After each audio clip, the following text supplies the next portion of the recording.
விவசாயிகளின் தனித்துவ அடையாள அட்டை எண் பெற வரும் 15ஆம் தேதிக்குள் விண்ணப்பிக்க வேண்டும்.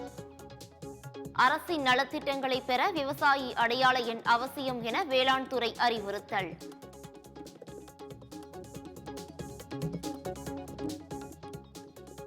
ஆதாரமற்ற வதந்தி பரவியதால் தர்பூசணி விலை கடும் வீழ்ச்சி.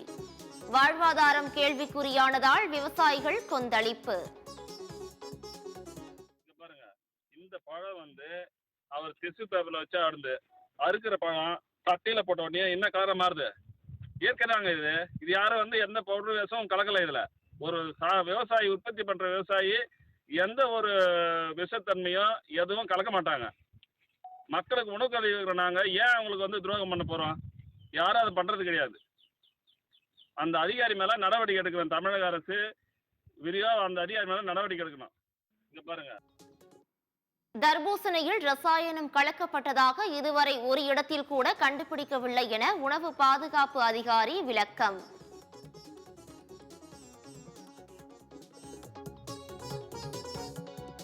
உணவு பாதுகாப்பு துறை ஏற்படுத்திய குழப்பத்தில் புகுந்து விளையாடும் இடைத்தரகர்கள் தர்பூசணியை அடிமாட்டு விலைக்கு வாங்கி விவசாயிகளின் வயிற்றில் அடிக்கும் கொடுமை.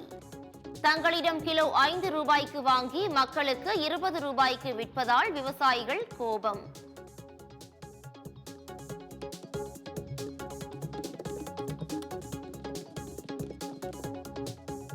புழு பூச்சிகளை சீண்டாத காய்கறிகள் மனித உடலுக்கு நல்லதல்ல என விவசாயிகள் கருத்து.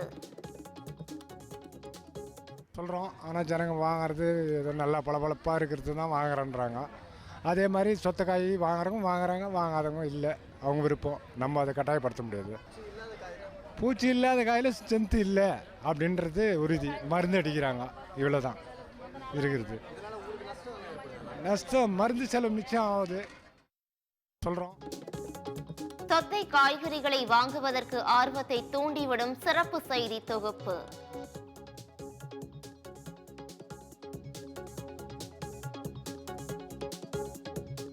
அச்சரப்பாக்கம் அருகே பாப்பநல்லூர் ஏரியின் மதகை சீரமைக்காததால் வீணாக வெளியேறும் தண்ணீர்.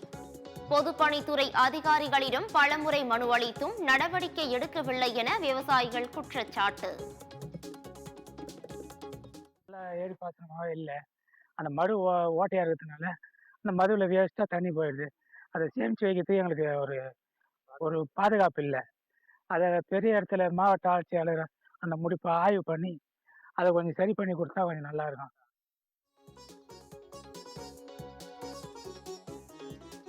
தமிழ்நாட்டிலேயே முதல் முறையாக தஞ்சையில் அதிதிறன் அரசு நேரடி நெல் கொள்முதல் நிலையம் திறப்பு. கொண்டு வர நெல்லை இதுவே ஈரத்தை காய வச்சு தூற்றி எடையும் போட்டுருது. எடை மோசடி இல்லை, 3 கிலோ எடையை கூட வச்சு அதுக்கப்புறம் அள்ளிக்கிறாங்க. முன்னாடிலாம் அந்த எடை மோசடி இல்லாமல் 40 கிலோ 200 கிராம் அதுவே எடையை வச்சு தச்சு கன்வேயர் பெட்ரோல் ஏற்றிடுது. இந்த கொள்முதல் நிலையத்தை திறந்து வச்சதுக்கு தமிழ்நாடு அரசு நன்றி தெரிவிக்கிறோம். அதே நேரத்தில் டெல்டா முழுவதும் இல்லைன்னா தஞ்சாவூர் மாவட்டம் முழுவதும் உடனடியாக திறந்து வைக்கணுங்கிறது எங்களுடைய கோரிக்கை. எடை மோசடி, நெல் ஈரப்பதம் பற்றி கவலைப்பட வேண்டியதில்லை என்பதால் விவசாயிகள் மகிழ்ச்சி. தமிழகம் முழுவதும் விரிவுபடுத்த கோரிக்கை.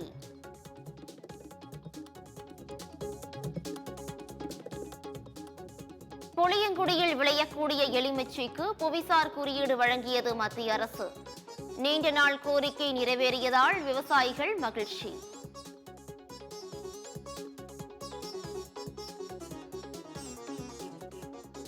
நெல்லை அருகே கோபாலசமுத்திரபுரத்தில் புது மண்டி இருக்கும் பனை மரங்கள் அழகுபடுத்தும் பனைமர பாதுகாவலர். ஆனால் எல்லோரும் நினைப்பாங்க இதை தீ வச்சுருந்தா சரியாக இருக்குமேன்னு நினைப்பாங்க. ஆனால் தீ வச்சுருந்தா இந்த பனையை காப்பாற்ற முடியுது. எல்லாருமே இந்த பனையை காப்பாற்றுங்க.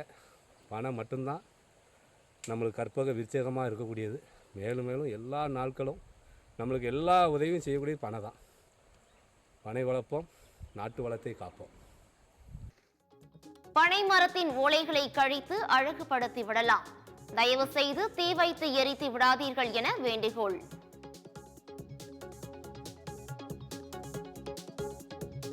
கால் கிலோ நெல் விதையை கொண்டு 1 ஏக்கரில் 4 டன் மகசூல் எடுக்கும் முன்னோடி விவசாயி. இதில் வலி அதிகமாக இருக்கிறதுனால நான் சொன்னபடி எலி வெட்டு இருக்காது, பூச்சி தொல்லை இருக்காது. நம்ம ஈஸியாக நடந்து போய் களை எடுக்கிறதுக்கு வாய்ப்பாக இருக்கும். நடு நட்டத்துலேருந்து ஒரு 15-20 நாள் வரைக்கும் தண்ணி நிறுத்தணும். நடு நடவில் தண்ணியே வைக்கக்கூடாது, அப்போ தான் மேலால் நடலாம். இப்போ நான் தண்ணியே வைக்கல பாருங்கள், சேறு அப்படியே இருக்குது பார்த்தீங்களா.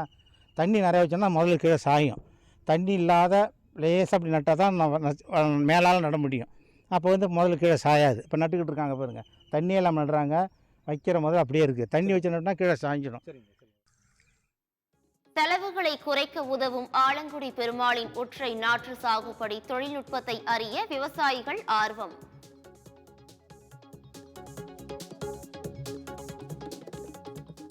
பருவம் தவறி பெய்த மழையால் பயிறு வகை பயிர்களில் 80% மகசூல் பாதிப்பு.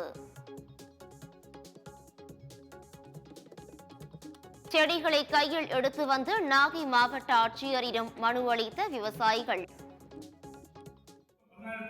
10-11 மார்ச் 10-11 பெஞ்ச மழையில் 80% அழிஞ்சு போய் மிச்சம் 20% செடியும் இந்த மாதிரி இருக்குது. இது எல்லாம் பூக்கிற தருவாயில் பழுத்து போய் மஞ்சள் தேமல் நோய் வந்து சுத்தமாக எங்களுக்கு விளைச்சலே இல்லாமல் 100% அந்த பயிர் செடினால் எங்களுக்கு பலன் இல்லாமல் போயிடுச்சு.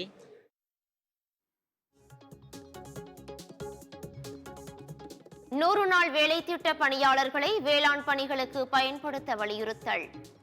ஜூலை 5ஆம் தேதி சேலத்தில் பேரணி மாநாடு நடத்தப்படும் என தமிழக விவசாயிகள் சங்கம் அறிவிப்பு.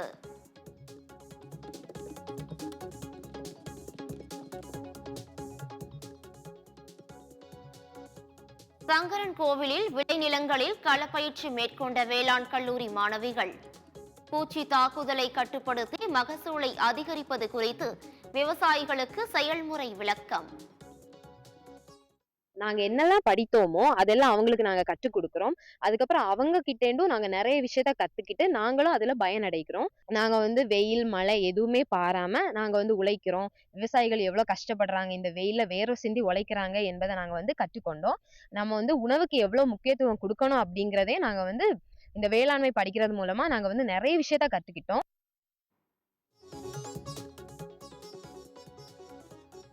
சாத்தான்குளம் அருகே உள்ள அமுதுனாங்குடி குளத்திற்கு தண்ணீர் வராததால் வீடியோ வெளியிட்டு விவசாயி ஆதங்கம்.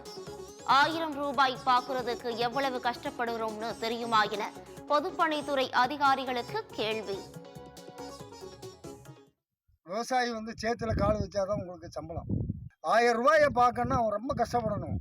நீங்கள் அப்படி இல்லை சார், நான் கடவுள் குருவியில் உங்களுக்கெல்லாம் நல்ல வேலை வாய்ப்பு கொடுத்துருக்காங்க. கரெக்டாக 1ஆம் தேதியான சம்பளம் ஏறிடுது. எங்கள் நிலைமை கொஞ்சம் நினச்சி பாருங்கள். நாங்கள் இப்படி சாப்பிட்றதுக்கு நீங்கள் ஏன் சார் இப்படி தண்ணி தலையை சுற்றி கொடுக்குறீங்க? இப்போ இந்த குளம் நிறைஞ்ச என்ன பிரயோஜனம்? ஏதாவது விவசாயிக்கு பிரயோஜனம் இருக்கா? நீங்கள் அதை மட்டும் நினச்சி பாருங்கள். எங்கள் வாழ்வாதாரத்தை நீங்கள் வந்து சீரழிக்கணும்னு முடிவு பண்ணிட்டீங்க, அதான் உண்மை. நெல் கொள்முதல் நிலையங்களில் லஞ்சம் தலைவிரித்தாடுவதாக குற்றச்சாட்டு. தென்காசியில் குறைதீர் கூட்டத்தில் மாவட்ட ஆட்சியரிடம் விவசாயிகள் அடுக்கடுக்கான புகார்.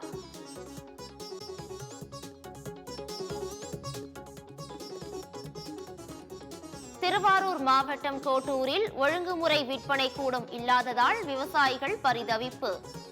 அறுவடை செய்யும் பருத்தியை இடைத்தரகர்களிடம் பாதி விலைக்கு விற்பதாக குமுறல். பண்ணியிருந்தாலும் நாங்கள் வந்து அதை எடுத்து ஆள் சம்பளம் போட்டு எடுத்து சாப்பாடு செலவெல்லாம் பண்ணி திருப்பி கொண்டு போடும்போது எங்களுக்கு ஒழுங்குமுறை விற்பனை கூட இங்கே கிடையாது. அதனால் தரகர்கள்ட்ட தான் கொடுக்க வேண்டியது. பாதி விலைக்கு தான், அடிமாட்டு விலைக்கு தான் விற்றுக்கிட்டு இருக்கோம். எங்களுக்கு கோட்டூரில் அரசாங்கத்து மூலிமா எங்களுக்கு பருத்தி எடுக்கிறதுக்கு ஒரு ஒழுங்குமுறை விற்பனை கூட அமைச்சாங்கன்னா எங்கள் விவசாயத்துக்கு ரொம்ப நன்றிகளாக அது ஐயா முதலமைச்சர் ஐயாவுக்கும் ரொம்ப நன்றி விடங்கள் தெரிவிக்கிறோம். ஆனால் அவசியம் எங்களுக்கு ஒழுங்குமுறை விற்பனை கூட பருத்திக்கு அமைச்சே வேணும். கோட்டூரில் பக்கத்தில் உள்ள கிராமம் முழுக்க இங்கே தான் திருவாரூர் போகிறோம். திண்டுக்கல் மாவட்டத்தில் மலை கிராமங்களில் பந்தல் அவரை அறுவடை பணிகள் தீவிரம். கிலோ 55 முதல் 80 ரூபாய் வரை விற்பனையாவதால் விவசாயிகள் மகிழ்ச்சி. இப்போ நம்ம ஒட்டச்சத்திர பக்கத்துலேங்க பந்தல் அவரை ஒரு 5 ஏக்கர் போட்டுக்கிறேங்க. போன வருஷத்தை விட இந்த வருஷம் வந்து கொஞ்சம் பரவாயில்லைங்க. ஏன்னா 50 ரூபாயிலிருந்து 80 ரூபா வரைக்கும் கிலோ வந்து போகுது. ஆள் கூலி இதுக்கெல்லாம் பார்க்க போகும்போது ஆள் கூலி வந்து 400 ரூபாய்க்கு போகுது. ஏக்கருக்கு 20,000லேருந்து 30,000 வரைக்கும் செலவாகுது. கொஞ்சம் இதாக இருக்குது. இருந்தாலும் இது பரவாயில்லைங்க. மற்ற விலையை விட கொஞ்சம் பந்தல் அவரை கொஞ்சம் நல்லா தான் வருது. இப்போ நம்ம ஒட்டச்சத்திர பக்கத்துலேங்க